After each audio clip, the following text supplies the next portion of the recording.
एक साधारण सी आदिवासी लड़की जो बाल विवाह की कुप्रथा का शिकार होकर पहले तो दैहिक शोषण के भयानक भंवर में जा गिरी। इसके बाद ससुराल और मायके की उपेक्षा ने उसे सभ्य समाज के उन तमाम पैतरों का अच्छी तरह अनुभव करा दिया जिसकी आड़ में समाज हर रोज मानवता का गला घोटता है।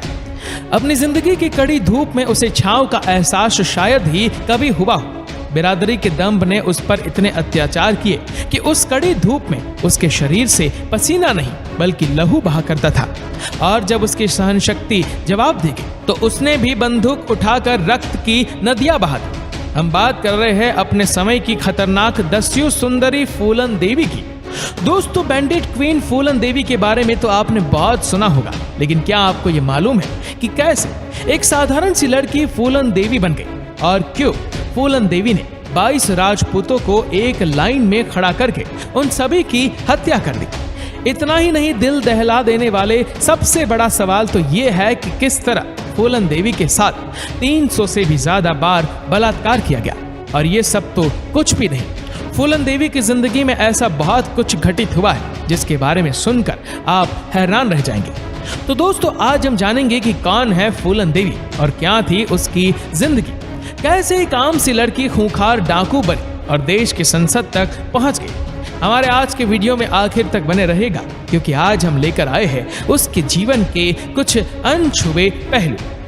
फूलन देवी की कहानी शुरू होती है उत्तर प्रदेश के जालौन जिले से, जहां गोरहा का पूर्वा नाम का एक छोटा सा गांव है। ये गांव फूलन देवी की वजह से जितना प्रसिद्ध हुआ, उसके पहले उतना ही गुमनाम हुआ। इस गांव के एक मल्हा परिवार में साल 1963 में फूलन देवी का जन्म हुआ। फूलन के पिता देवी दिन मल्हा के परिवार में उनकी पत्नी के अलावा 4 बच्चे थे, जिनमें 2 लड़के और 2 लड़कियां शामिल थी। सभी भाई बहनों में फूलन सबसे छोटी थी। देवी दिन मल्हा के पास जमीन का एक छोटा सा हिस्सा था जिस पर वह खेती करते थे, साथ ही साथ वह नाव भी चलाते थे, और इन्हीं दोनों चीजों से वह अपने परिवार का पालन पोषण किया करते थे। फूलन देवी जिस बिरादरी से आती है, उस बिरादरी में भी उनका परिवार गरीब से भी ज्यादा गरीबी वाली स्थिति में था, लेकिन गरीबी के आलम में रहने के बावजूद भी फूलन देवी बिल्कुल भी शांत स्वभाव की नहीं थी। जब कभी भी ये कोई गलत चीज देखती थी तो उसके खिलाफ आवाज उठाने के लिए खड़ी हो जाती, फिर चाहे वह ऊंची जाति के लोग हो या फिर उनकी जाति के लोग। फूलन सभी को अपनी लोकल भाषा में खरी खोटी सुना दिया करती थी। मौका मिले तो लड़ने भी लगती थी, यहाँ तक कि मारपीट की नौबत आ जाए तब भी वह पीछे नहीं हटती थी। फूलन देवी के पिता के पास जो जमीन थी, उसके कुछ हिस्से पर उसके चाचा ने कब्जा कर रखा था। फूलन के घर में आए दिन उसकी शिकायतें आती रहती थी, क्योंकि वह घर के बाहर लड़कों से झगड़ा करती थी, या फिर यूं कहे कि अगर कोई उसे परेशान करता तो वो चुप नहीं बैठती थी, बल्कि ईंट का जवाब पत्थर से देती थी। आगे चलकर फूलन देवी के चाचा जमीन के टुकड़े के लिए उनके परिवार को बहुत ज्यादा परेशान करने लगे। इसके जवाब में केवल फूलन देवी ही डट कर खड़ी रहती थी। वह अपने पिता से भी ऐसा करने को कहती थी। हालांकि इसे लेकर पिता और पुत्री में झगड़े हुआ करते थे। गुस्से में आकर पिता ने फूलन का विवाह एक दूसरे गांव में पुत्तीलाल नाम के आदमी से कर दिया, जो फूलन से उम्र में 3 गुना ज्यादा बड़ा था। तब फूलन की उम्र महज 11 साल थी और उस समय उसके पति की उम्र 35 साल थी। ये एक तरह का ऐसा कस्टम था जिसमें लड़की की शादी कम उम्र में कर दी जाती थी, लेकिन गौना बालिक होने पर किया जाता था। यानी लड़की को ससुराल तभी भेजा जाता था जब वो बालिक हो जाती थी और घर परिवार संभालने लायक हो जाती थी। लेकिन कहते हैं कि फूलन देवी के पिता ने उसका गौना नहीं था, उसके बावजूद पुत्तीलाल ने उसके साथ शारीरिक संबंध बनाए और उसका बलात्कार किया। हालांकि तब वो उन संबंधों का मतलब भी नहीं समझती थी और तब उसे इन संबंधों के लिए मजबूर किया गया। इसके अलावा भी फूलन देवी के मायके वाले अक्सर फूलन को बिना गौने के ही ससुराल भेज दिया करते थे, जहां उसका शारीरिक शोषण होता था और वो वहां से बार बार भागकर वापस अपने मायके में आ जाती थी। ससुराल से फूलन के बार बार वापस आने से उसके पिता परेशान हो गए थे, मगर उन्हें अपनी बेटी की परेशानी नजर नहीं आती थी। एक बार जब फूलन अपने ससुराल से भागकर वापस आई तो उसके पिता ने पुलिस में रिपोर्ट दर्ज करा दी कि फूलन मारपीट करती है और उसने सोने की अंगूठी चुराई है। पिता की शिकायत पर पुलिस ने फूलन को अरेस्ट करके उसे लॉकअप में बंद कर दिया था। 3 दिन तक लॉकअप में रहने के बाद कहा जाता है कि थाने के स्टाफ ने भी फूलन के साथ बलात्कार किया।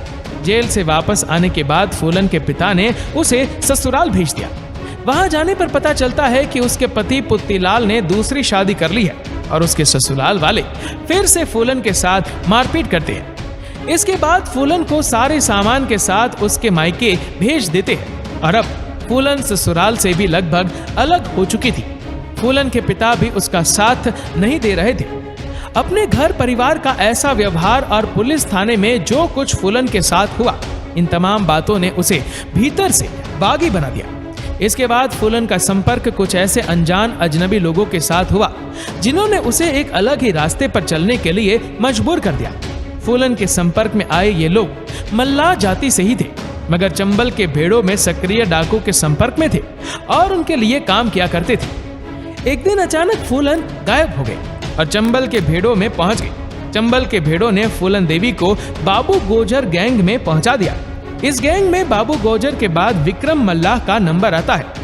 विक्रम मल्लाह फूलन देवी की जाति से ही था और उसे फूलन की कहानी मालूम थी, इसलिए उसके मन में फूलन के लिए कुछ कोमल भावनाएं थी। लेकिन बाबू गोजर की गिद्ध जैसी नजर फूलन देवी के ऊपर थी। एक रात जब वह फूलन देवी के साथ जबरदस्ती करने की कोशिश कर रहा था, तब वहां विक्रम मल्लाह पहुंच गया।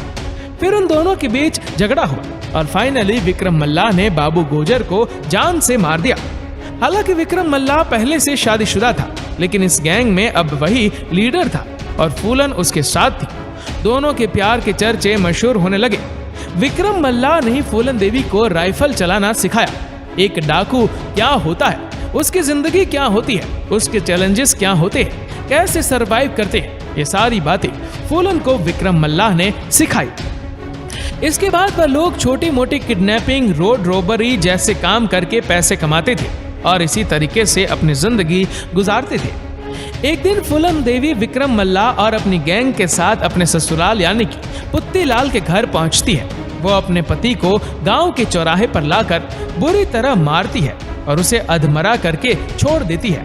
बाद में उस गांव में वो एक धमकी भरा नोट छोड़ती है जिसमें लिखा होता है कि अगर गांव के किसी भी अधेड़ बुजुर्ग मर्द ने किसी छोटी बच्ची से शादी की तो फूलन देवी उसे गोली मार देगी। बाबू गोजर के गैंग में सभी जाति के लोग थे, लेकिन इस गैंग में राजपूतों का वर्चस्व था। इसी गैंग के 2 लोग श्री राम और लाला राम पुलिस के हत्थे चढ़ गए थे और जेल में थे।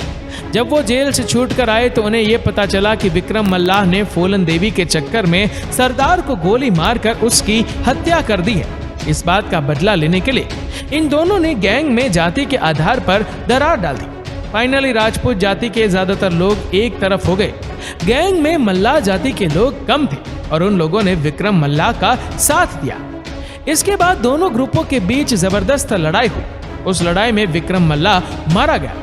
श्री राम और लाला राम फूलन को उठाकर यूपी में अपने गांव बेहमई ले गए। यहाँ उन्होंने फूलन को एक कमरे में बंद कर दिया और बारी बारी से लगातार 3 हफ्ते तक कई दर्जनों लोगों ने फूलन के साथ बलात्कार किया। उसी गांव में एक मल्लाह जाति का व्यक्ति रहता था। उसे ये बात पता चली कि फूलन की हालत बेहद खराब है। फूलन के साथ ही विक्रम मल्लाह गैंग के 2 साथी और थे। उन लोगों की मदद से फूलन देवी को वहां से निकाल दिया गया और ठाकुरों को भनक तक नहीं लगी। ये लोग फूलन देवी को लेकर एक बार फिर चंबल के भेड़ों में आ गए। ये सभी मल्लाह जाति के लोगों को इकट्ठा करके एक नया गैंग बनाते हैं। इस मल्लाह गैंग के लीडर खुद फूलन देवी बनती है, जो फूलन देवी को राजपूतों से बचाकर लाया था। इसका नाम था मानसिंह और अब फूलन देवी की जिंदगी में विक्रम मल्लाह की जगह मानसिंह ने ले ली।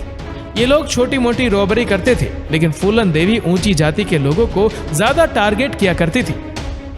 14 फरवरी 1981 का दिन था जब बेहमई गांव में एक राजपूत परिवार में शादी थी। तब फूलन देवी का गैंग इस गांव में पुलिस की वर्दी में हमला कर देता है। फूलन देवी के साथ इस गांव में जो घटना घटी थी उसके ठीक 7 महीने बाद अपना बदला पूरा करने के लिए फूलन देवी यहाँ आई। उसने श्री राम और लाला राम के साथ उन तमाम लोगों की तलाश शुरू की जो इस कांड में उनके साथ थे, मगर गांव में उनमें से कोई नहीं मिला। केवल 2 लोग ही फूलन देवी के पकड़ में आए थे। इसके बाद फूलन देवी ने शादी में आए दूसरे राजपूत मर्दों को पकड़ा और गांव के चौराहे पर उन सभी को एक लाइन में खड़ा किया। शुरुआत फूलन देवी ने खुद की और उसके बाद उसके गैंग के दूसरे लोगों ने मिलकर 22 राजपूतों को मौत के घाट उतार दिया। इस घटना को अंजाम देने के बाद फूलन देवी और उसका गैंग सुरक्षित वापस चला गया, लेकिन इसके बाद से पूरे देश में फूलन देवी का नाम घर घर लिया जाने लगा। बेमई हत्याकांड में फूलन देवी को दस्यु सुंदरी के तौर फेमस कर दिया गया। मीडिया ने फूलन देवी को बैंडिट क्वीन का नाम दे दिया। उस समय दिल्ली में इंदिरा गांधी प्रधानमंत्री के पद पर थी और यूपी में वीपी सिंह मुख्यमंत्री के तौर पर थे। इस घटना के बाद मुख्यमंत्री ने अपने पद से इस्तीफा दे दिया। स्टेट की पुलिस फूलन देवी की तलाश करने लगी, लेकिन वह पकड़ में नहीं आ रही थी। मध्य प्रदेश के भिंड जिले से एसपी राजेंद्र चतुर्वेदी अपने सूत्रों के जरिए फूलन देवी के संपर्क में थे और वह उसे सरेंडर कराने की कोशिश कर रहे थे। प्रधानमंत्री इंदिरा गांधी ने पहल की कि बातचीत होनी चाहिए। फूलन देवी ने सरेंडर करने की इच्छा तो जताई, लेकिन अपने कुछ शर्तें रखी। उसने कहा कि वो महात्मा गांधी और दुर्गा माँ की प्रतिमा के सामने हथियार डालेगी। उसके गैंग के किसी भी सदस्य को 8 साल से ज्यादा जेल में नहीं रखेंगे और जेल से निकलने के बाद उन्हें जमीन या प्लॉट देंगे, जिसके आधार पर वह शराफत की जिंदगी जी सके। फूलन देवी के सरेंडर के समय उनका पूरा परिवार वहां मौजूद होगा। वह यूपी में नहीं बल्कि एमपी में सरेंडर करेंगी।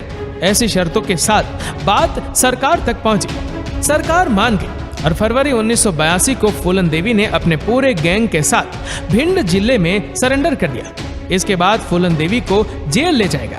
आने वाले 11 सालों तक इस मामले में कोई कार्यवाही नहीं हुई और फूलन देवी जेल में ही रह रही थी। साल 1994 में यूपी में मुलायम सिंह यादव की सरकार थी। उन्होंने फूलन देवी पर दर्ज तमाम मुकदमे वापस ले लिए।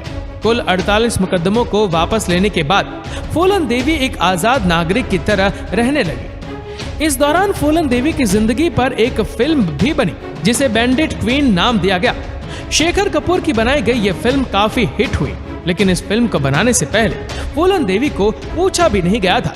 साल 1995 में वो बौद्ध धर्म स्वीकार करते हुए उमेद सिंह नाम के व्यक्ति से शादी कर लेती है। साल 1996 में फूलन देवी ने समाजवादी पार्टी के टिकट पर मिर्जापुर सीट से चुनाव लड़ा और जीतकर लोकसभा पहुंची। इसके बाद साल 1998 में फिर लोकसभा चुनाव लड़ा, लेकिन वहां से हार गई और साल 1999 में एक बार फिर मिर्जापुर सीट से लोकसभा चुनाव लड़ा और वहां से वो दूसरी बार जीत गई।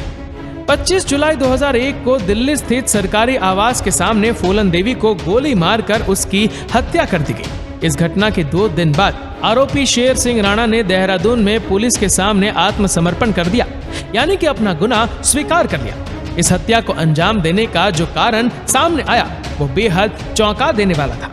पुलिस के मुताबिक शेर सिंह राणा ने बेमई हत्याकांड में मारे गए 22 राजपूतों की हत्या का बदला लेने के लिए फूलन देवी को जान से मार डाला। इस प्रकार फूलन देवी उस गोली का शिकार हुई जिस गोली से उसे शिकार करने की आदत थी, जिस गोली को अपनी बंदूक में रखकर उसने अपने ऊपर हुए अत्याचार का बदला पूरा किया। तो ये थी फूलन देवी की पूरी कहानी। दोस्तों, आपको फूलन देवी की कहानी कैसी लगी हमें नीचे कमेंट करके जरूर बताएगा और वीडियो अच्छा लगा हो तो लाइक और शेयर करना न भूलें।